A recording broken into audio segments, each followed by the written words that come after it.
Hello, this is Vishal and you are watching the ignited minds YouTube channel.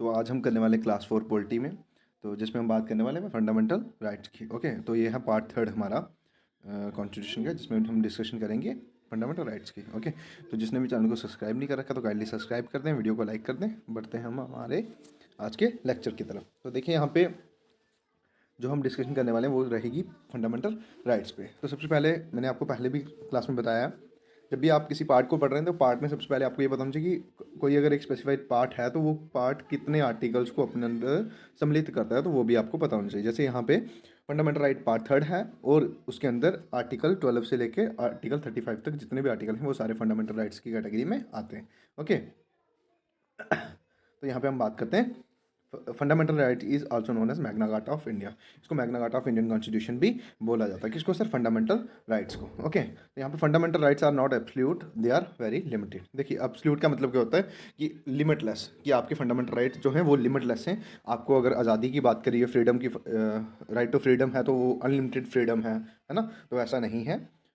अब fundamental rights are absolute, यानी कि वो limited है ना? तो ऐसा नहीं है कि लिमिटलेस नहीं है। ठीक है, यहाँ पे बात करते हैं fundamental rights are not permanent also. Okay, permanent ये क्या बात होगी सर? फंडामेंटल राइट्स जो है परमानेंट क्यों नहीं है? देखिए सारे राइट्स आपके परमानेंट होते हैं, लेकिन आपको डिप्राइव रखा जा सकता है from some fundamental rights due to emergency situations. जैसे आपकी स्टेट में इमरजेंसी है, या फिर नेशनल इमरजेंसी है, या फिर फाइनेंशियल इमरजेंसी है, तो उस दौरान आपके किन्हीं राइट्स पे आपके बाकी सारे राइट्स जो हैं वो सस्पेंड हो जाते हैं। लेकिन दो ही राइट ऐसे हैं, आर्टिकल नंबर 20 एंड 21, जो आपके सस्पेंड नहीं होते हैं। कब sir? During the time of emergency also. Okay, यहाँ पे बात करते हैं sir, right to property was removed. Sir remove अभी तो आपने ये बताया ही नहीं कि कितने आर्टिकल्स हैं, तो रिमूव पहले से नहीं। तो यहाँ पे आप ये समझ लें कि there are presently 6 fundamental rights in Indian constitution, जो कि आपके इंडियन सिटीजन्स के लिए काम करते हैं, है ना? पहले कितने हुआ करते थे? पहले 7 हुआ करते थे। उनमें से राइट टू प्रॉपर्टी एक राइट ऐसा था जिसे अब हटा दिया गया है। अब उसे क्या बना दिया गया है? एक लीगल राइट। सर ये कहाँ कहाँ पे था? It was in article number 31 and 19F। Right to property की बात कहाँ कहाँ पे करी हुई थी? 19F में और आर्टिकल 31 में। अब उनको हटा दिया गया, अब इसे एक लीगल राइट बना दिया गया, जो कहाँ पे है सर? जो 300A में अब काउंट करा जाता है। किसको सर? आपका राइट टू प्रॉपर्टी को। ओके, एक कौन से क्या पीएम थे? पीएम मोरारजी देसाई के टाइम पे इसको लीगल राइट बनाया गया था। हम बात करते हैं आर्टिकल नंबर 12, जो कि आपका फंडामेंटल राइट्स के अंदर आता है ना? तो उसमें हम बात करेंगे फंडामेंटल राइट का जो आर्टिकल नंबर 12 है वो क्या क्या बताता है? हमें बताता है कि डेफिनेशन सी, डेफिनेशन किसकी sir? The state, definition of the state including state government, government parliament, government bodies, local and other authorities with in Indian territory. या भारत की सरहद के अंदर जितनी भी स्टेट गवर्नमेंट्स होंगी, जो भी गवर्नमेंट होगी या पार्लियामेंट होगी, पार्लियामेंट किस तरीके की होगी, गवर्नमेंट किस तरीके की होगी, ये सब बातें आपका आर्टिकल नंबर 12 करेगा। ओके, समझ आया आपको सबको? ठीक है, आगे बढ़ते हैं हम। 1 सेकेंड। ठीक है, तो यहाँ आर्टिकल नंबर 13, नंबर 13 हमें क्या बताता है? आर्टिकल नंबर 13 हमें बताता है कि जितने भी ऐसे जितने भी लॉज होंगे जो क्या करेंगे, जो किसी भी फंडामेंटल राइट को कॉन्ट्राडिक्ट करेंगे, उन्हें नल एंड वाइड डिक्लेयर कर दिया जाएगा जुडिशरी के द्वारा। यानी कि जो हमारी न्यायपालिका होगी वो किसी भी ऐसे फंडामेंटल राइट को नल एंड वाइड डिक्लेयर कर देगी अगर वो किसी भी दूसरे फंडामेंटल राइट के रास्ते में आ रहा है। ओके, यहाँ पे बात करते हैं हम किसकी? Right to equality. देखिए मैंने आपको बताया प्रमुख 6 आपके राइट्स हैं।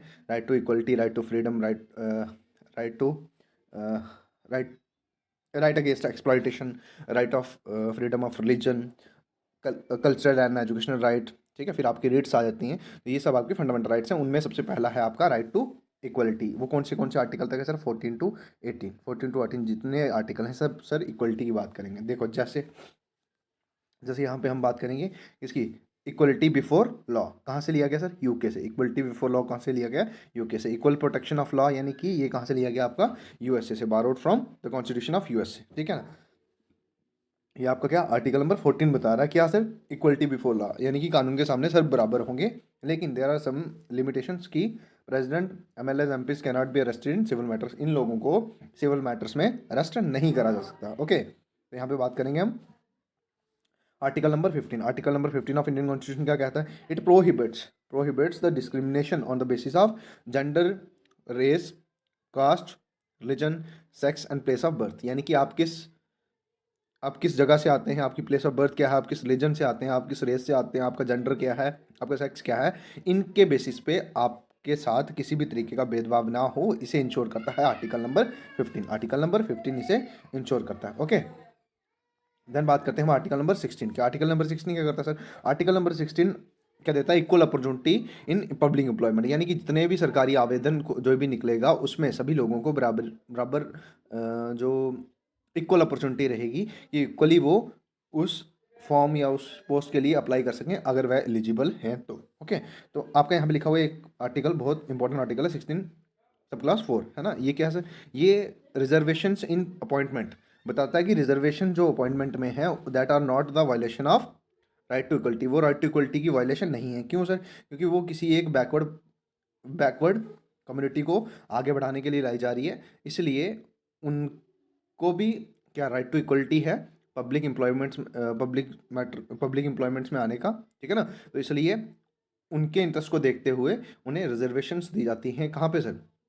अपॉइंटमेंट्स में। ओके, तो यहाँ पे बात करते हैं आर्टिकल नंबर 17 की। आर्टिकल नंबर 17 क्या सर? अबॉलिशन ऑफ अनटचेबिलिटी, यानी कि छुआछूत आजकल तो नहीं होता है ना, लेकिन पहले ज़माने में बहुत छुआछूत हुआ करता था। तो article number 17 abolition of untouchability, यानी कि छुआछूत नहीं होगी किसी के साथ भी, तो ऐसा अंश्योर कौन करता है? Article number 17। Article number 18 abolition of title, यानी कि किसी भी व्यक्ति को कोई भी ऐसा टाइटल स्टेट गवर्नमेंट नहीं दे सकती है अनलेस वह कोई एजुकेशनल या मिलिट्री एक्सीलेंस के द्वारा उसको मिला गया है। जैसे किसी को परमवीर चक्र मिला तो उसके नाम के पीछे लग सकता है कि ही इज़ कोई भी व्यक्ति अगर जिसका XYZ कोई भी नाम होगा तो उस, है ना, तो उसके नाम के पीछे परमवीर चक्र है ना, तो इस तरीके से हम लगा सकते हैं। पद्मश्री, पद्म विभूषण, तो इसी तरीके से हम उनके नाम के पीछे लगा सकते हैं अनटिल अनलेस उसे किसी सेंट्रल गवर्नमेंट के द्वारा सम्मानित हैं वो, तो ठीक है ना, अनलेस आप कोई भी टाइटल किसी के साथ में नहीं लगा सकते। नेक्स्ट बढ़ते हैं हम, हमारा नेक्स्ट राइट टू फ्रीडम, ठीक है, आज़ादी। अब आज़ादी बहुत तरीके की है, यहाँ पे आर्टिकल 9 जो 19 ही है यही बहुत बहुत ज़्यादा चीज़ों की बात करता है। तो सबसे पहले आपने सुना होगा कि राइट टू फ्रीडम, आपका फ्रीडम है किसका? एक्सप्रेशन का, स्पीच का, है ना, बहुत बार आपने सुना होगा न्यूज़ एक्सेट्रा में, ठीक है ना। जब कोई प्रोटेस्ट कर रहा हो तो वो बोलता है कि मुझे ये मेरा अधिकार है कि मैं प्रोटेस्ट कर सकता हूँ। तो क्या अधिकार हैं, कितने अधिकार हैं, वो यहाँ पे हम बात करेंगे। Article number 19 sorry, it describes the 6 fundamental freedoms, ठीक है, ये 6 फंडामेंटल फ्रीडम्स की बात करता है। कौन कौन सी फ्रीडम्स है वो sir? One is freedom of speech and expression, यानी कि स्पीच और एक्सप्रेशन की आज़ादी। Sir speech, you can speech, है ना, आप अपने भाव रख सकते हैं पब्लिक में, ठीक है, आपको बोलने की आज़ादी है, आपको अपने भाव एक्सप्रेस करने की आज़ादी है, ठीक है ना, लेकिन इतनी ही आज़ादी है कि वो दूसरों की आज़ादी को भंग ना करें। समझ आई बात, है ना? तो यहाँ पे आर्टिकल नंबर 19 बी क्या कहता है sir? Freedom to assemble peacefully without arm. इसके बाद मैं आपको ट्रिक भी बताऊंगा, लेकिन यहाँ पे अभी आप देखें कि freedom to assemble without arms, ये कौन कहता है? 19 बी क्या कहता है कि freedom to assemble without arms, peacefully आप असेंबल हो सकते हैं, पीसफुली आप कोई भी धरना प्रदर्शन कर सकते हैं, लेकिन विदाउट आर्म्स, है ना। 19 सी क्या कहता है? Freedom to form an association, आप कोई भी एक संघ या कोई भी एक एसोसिएशन बना सकते हैं, ठीक है ना, अपने वेलबींग के लिए। जैसे बड़ी सारी ट्रेड यूनियन होती हैं, आप सुनते हैं कि ऑटो यूनियन, मेटाडोर यूनियन, बस यूनियन, है ना, लेबर यूनियन, तो इस तरीके से बड़ी सारी यूनियन की फॉर्मेशन कर सकते हैं आप, ये भी आपको आज़ादी है। 19 डी क्या बात करता है? 19 D says that you can move freely throughout India, यानी कि आप पूरे भारत में भ्रमण कर सकते हैं, ठीक है ना, किस तरीके से?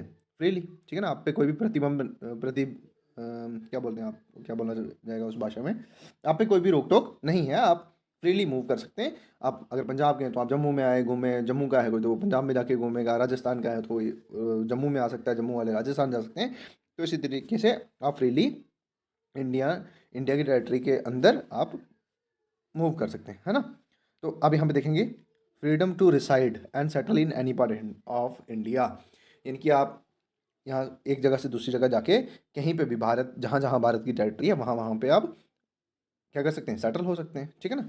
तो ये कौन बात कर रहा है? 19 ई। 19 एफ नहीं है, आपको पता ना क्यों नहीं है? क्योंकि 19 एफ बात करता था किसकी? राइट टू प्रॉपर्टी की, उसको हटा के अब बात किस में डाल दिया गया? 300 ए में, ठीक है।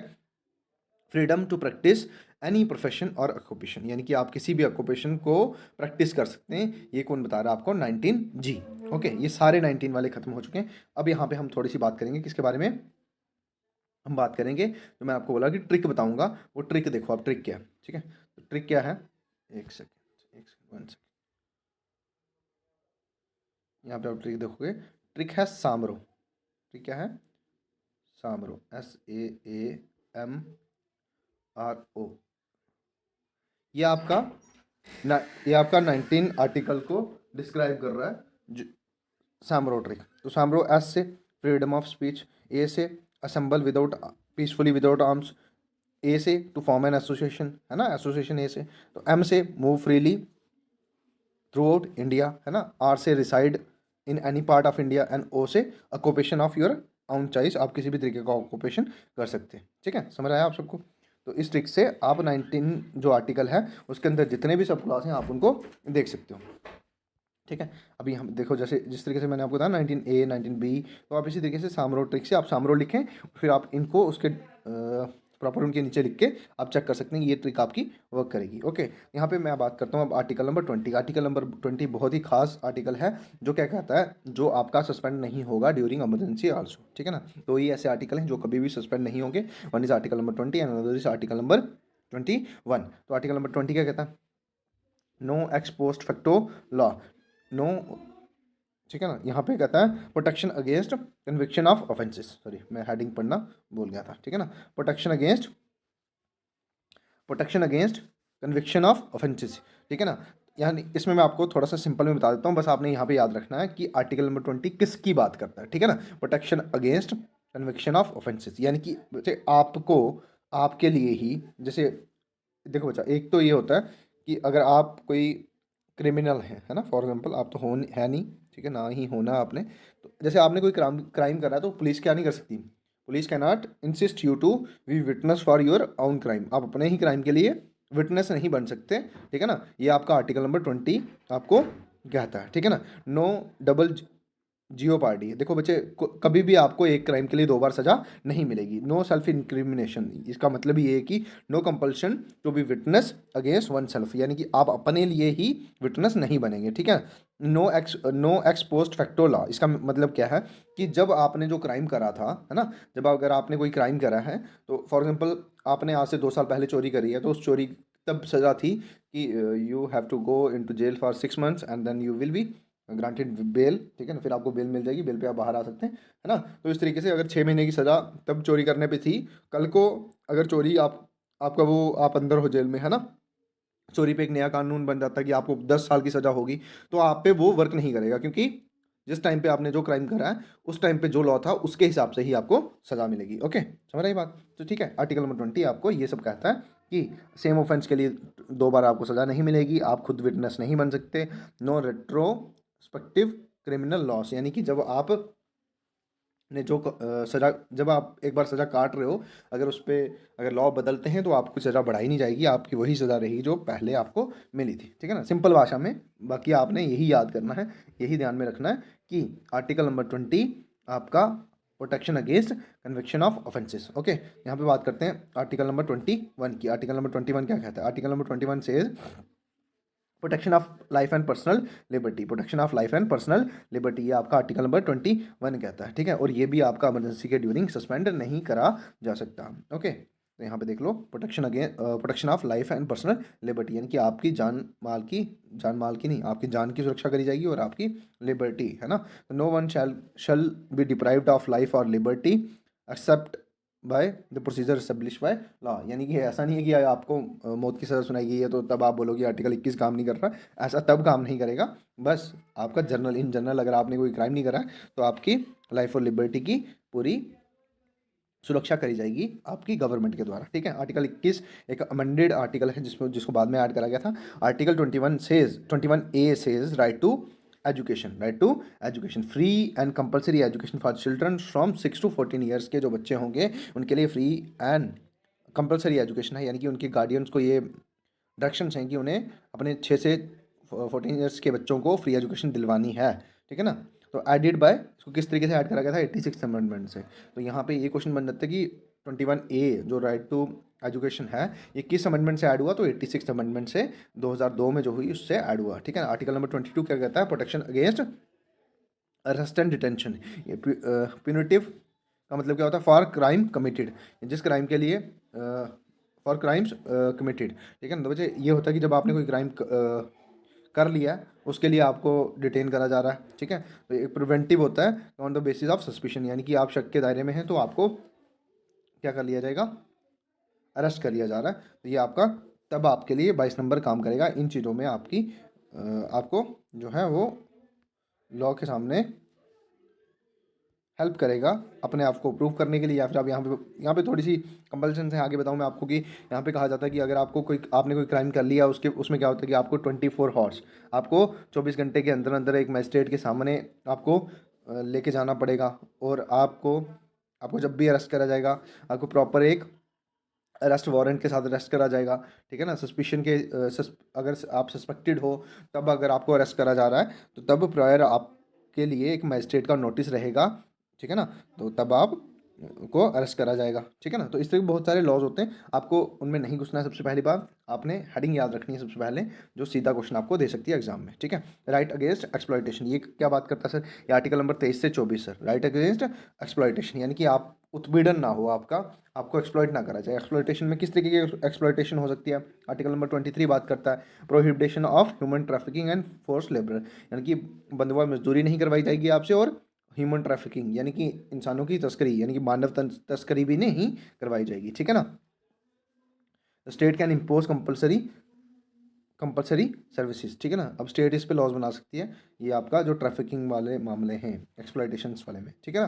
तो हम यहाँ पे देखें आर्टिकल नंबर 24, यानी कि ये तो बहुत इंपॉर्टेंट है बच्चा, ये तो बहुत बार एग्जाम्स में आता है। आर्टिकल नंबर 24 क्या है सर, ये प्रोहिबिटेशन ऑफ चाइल्ड लेबर है ना, बिलो 14 ईयर्स, 14 साल से छोटे बच्चे को आप किसी भी हजार्डस या डेंजरस इंडस्ट्री में आप काम पे नहीं लगा सकते, दैट इज़ इलीगल। और इसके तहत जो भी पनिशमेंट्स होंगी वो सारी आर्टिकल नंबर 24 में लिखी गई हैं, ठीक है। नेक्स्ट बात करते हैं हम हमारे नेक्स्ट राइट की, right to freedom of religion, यानी कि आपको धर्म की आज़ादी है भाई। किस तरीके से आज़ादी, article number 24 says that the freedom of concession and free possession and practice and of religion, यानी कि आप किसी भी धर्म को मानने वाले हो, आप उसकी प्रैक्टिस करें फ्रीली, आप पे कोई भी रोक नहीं लगाई जाएगी, okay.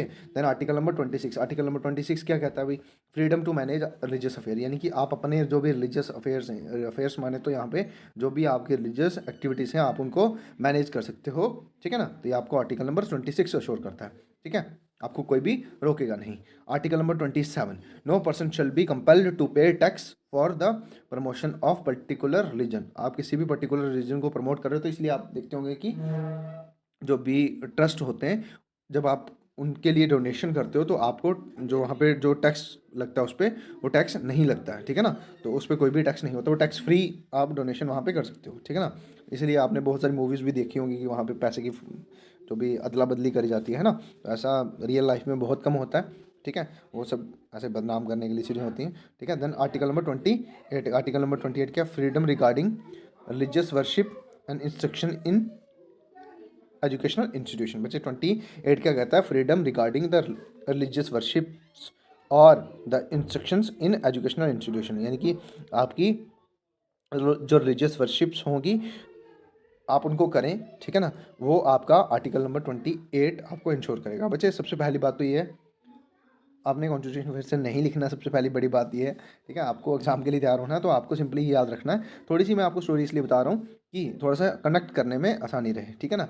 Cultural and educational right, ये आपका 29 से 30 है, 29 to 30, ठीक है। Protection of language, script, culture of minorities of और एनी सेक्शन ऑफ सोसाइटी, यानी कि सोसाइटी के किसी भी सेक्शन, कोई भी किसी भी वर्ग से आता है, उसकी भाषा, उसकी स्क्रिप्ट और उसके कल्चर की रक्षा करनी है, ये आपका आर्टिकल नंबर 29 कहता है, ठीक है। आर्टिकल नंबर 30 क्या कहता है, right of minorities to establish and administer educational institute, जैसे मदरसे वगैरह आप देखते हैं ना, तो इस तरीके से माइनॉरिटीज़ को हक है कि वो अपने एजुकेशनल इंस्टीट्यूट चलाएं और उन्हें एडमिनिस्टर कर सकें, ठीक है ना।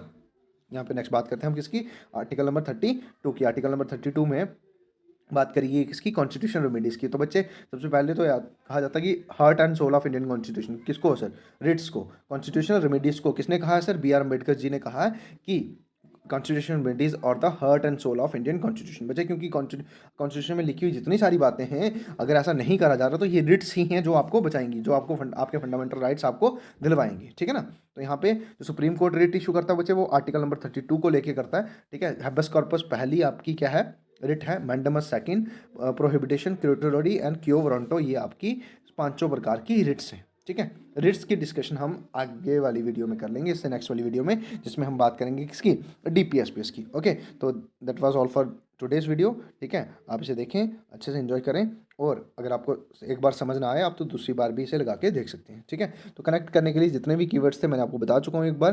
ठीक है, बाकी अगर आप रिवीजन पर्पज से इससे देख रहे हैं तो बहुत ज़्यादा अच्छा है। ठीक है, ठीक है, गुड बाय, टेक केयर। तो मिलते हैं नेक्स्ट वीडियो में, जिसमें हम बात करेंगे डीपीएसपीएस के बारे में। ठीक है, चैनल को सब्सक्राइब और वीडियो को लाइक और अपने फ्रेंड्स के साथ शेयर। Bye bye.